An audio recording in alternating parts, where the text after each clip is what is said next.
I guess now I know why Mom didn't like me playing with the music box.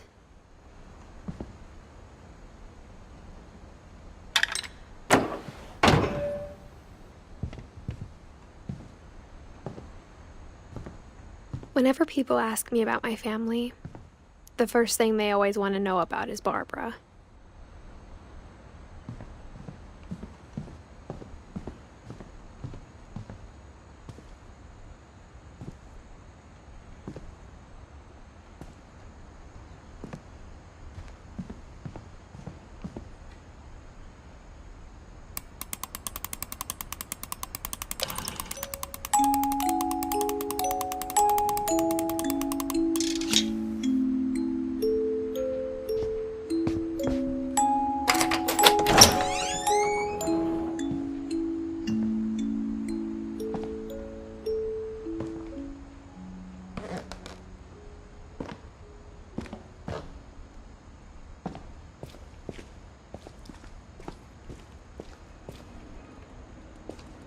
Mom said the basement was off limits, unless I wanted another tetanus shot. I saw Edie sneak down to the basement once, carrying packages. I thought maybe she was hiding presents. It turned out she was hiding a lot more than that.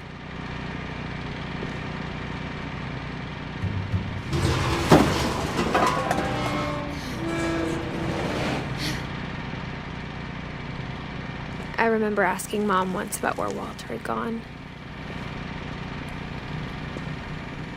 She said after Barbara died, he got as far away as he could.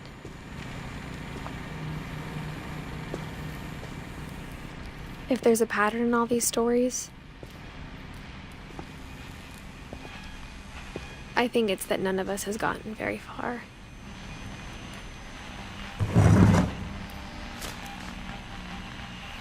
Goodbye, everyone. I can't believe I've been down here for 30 years. On that first day, after the shaking started, I didn't think I'd survive a week.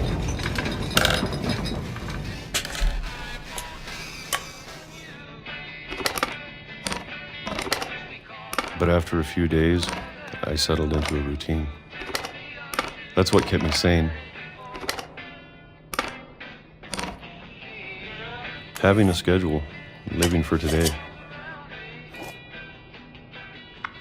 I always expected to be dead tomorrow. But if you wait long enough, you get used to anything.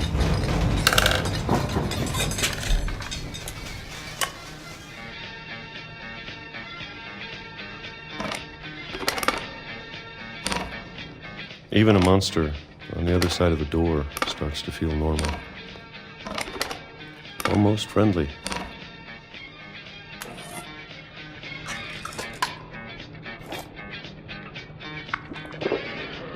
And then one day, everything just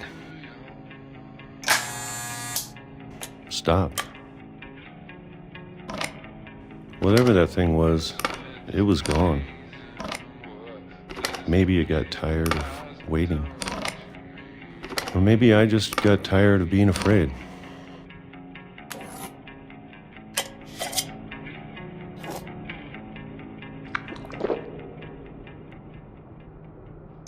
It's been a week now, the longest in 30 years. I'm done waiting. I have to leave while I still can.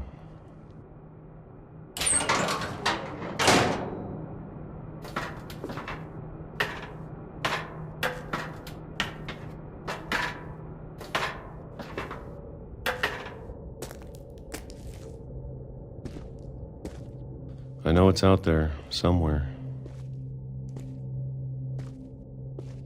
Whatever killed Barbara and Molly and Calvin. Maybe this is all a mistake. But I need to stop living the same day, even if it kills me.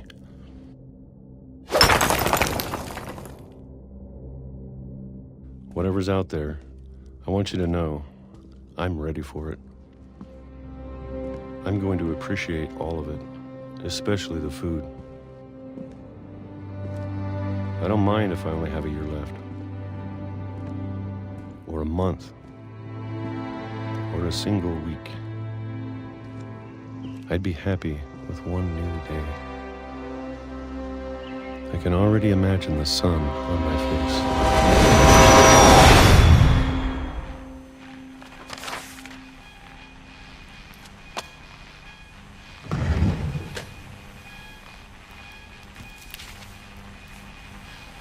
Walter died when I was 6.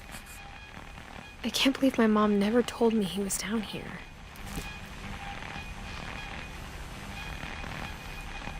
I'm sure my mom was trying to protect me.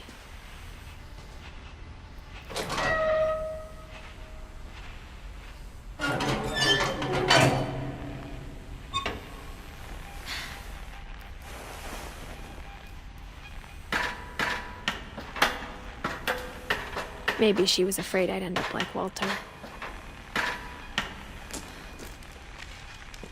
But if she never told me about an uncle under the house, I can only imagine what else she was hiding. I don't want to make the same mistakes she made, trying to bury something that's still alive.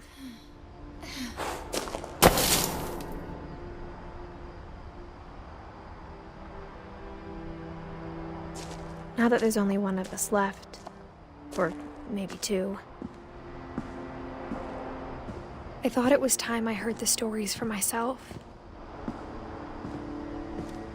and found out what happened to everyone else. But now I'm worried the stories themselves might be the problem.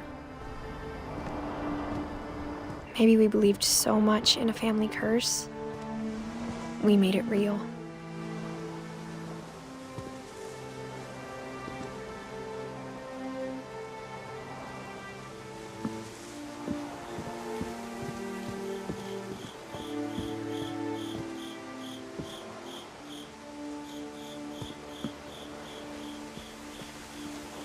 I don't know if I should even be writing this.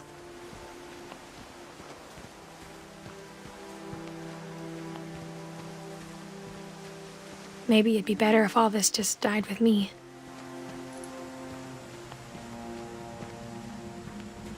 But I thought you should know about your family.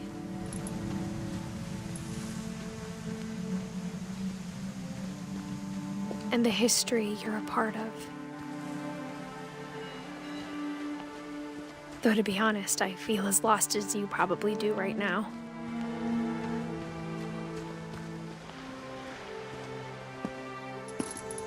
I think the people in these stories believed them, for what that's worth.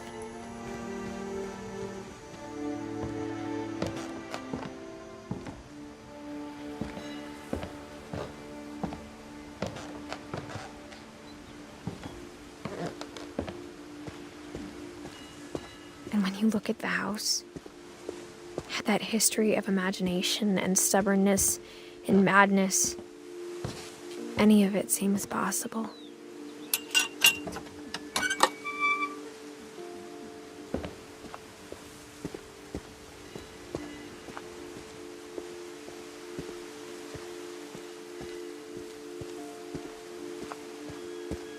I think we've been surrounded by death for so long, we've just gotten used to it. What kind of family finishes building a cemetery before starting the house?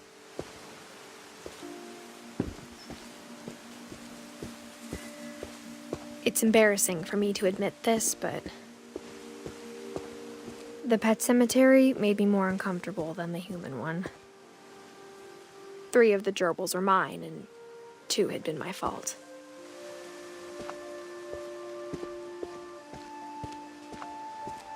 Sven built the house, but it was Edie who designed the cemetery.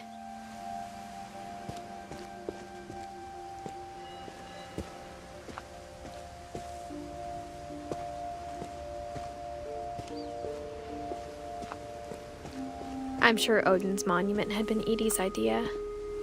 My mom was always trying to move on, but For Edie, the past never went away.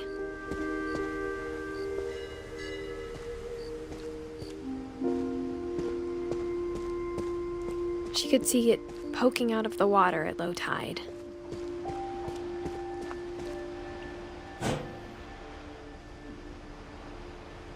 Edie said she dreamed about the old house every night.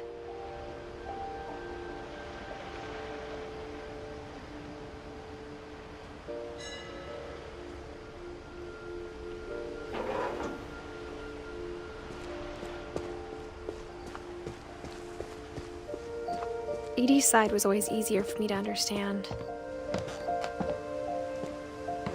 But the older I get, the more I can see where my mom was coming from. Her dad had been pretty strict, but it wasn't enough to save her brothers. She was just trying to do better.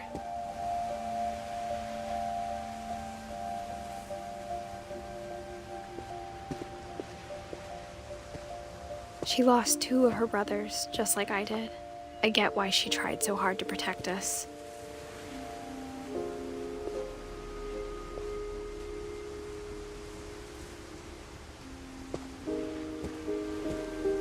We never found Milton's body, so my mom insisted we were putting up a monument, not a tombstone.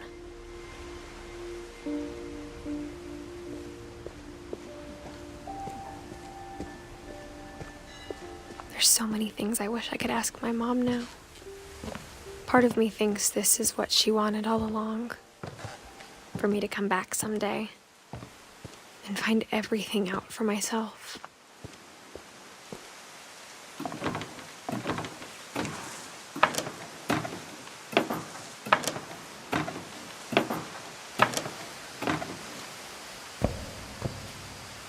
But looking back on it now, if she told me there was going to be so much climbing, I never would have come when I was 22 weeks pregnant.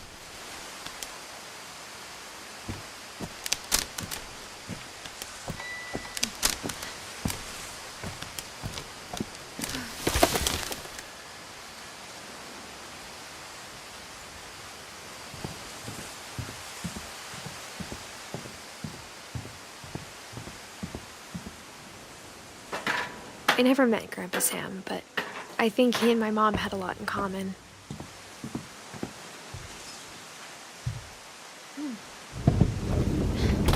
They were both pretty intense.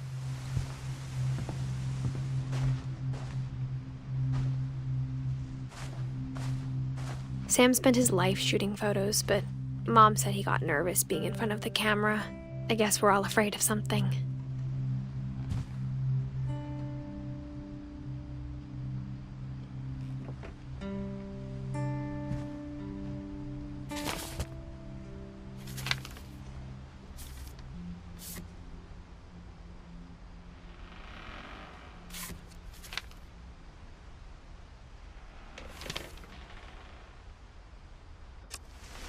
Dawn, I promise, you'll never forget this weekend. Yes, sir. These memories are gonna last a lifetime. Perfect. It's gonna rain the whole weekend, isn't it? Please just take the damn picture. Hey, language. I will never forget this weekend. Okay, got it. I'm gonna take some pictures, okay? Just be careful. That camera's older than you are.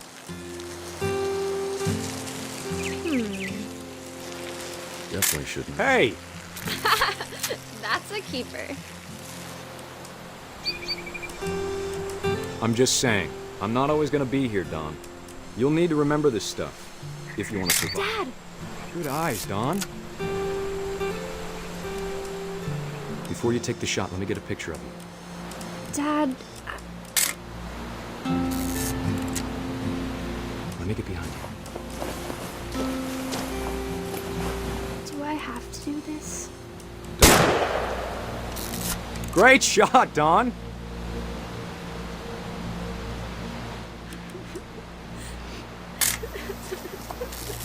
I'm proud of you, Dawn. Always remember that, okay? Dad, it's twitching. I think That's it's totally so... normal, Dawn. Just focus on the camera. Try not to think about... Dad!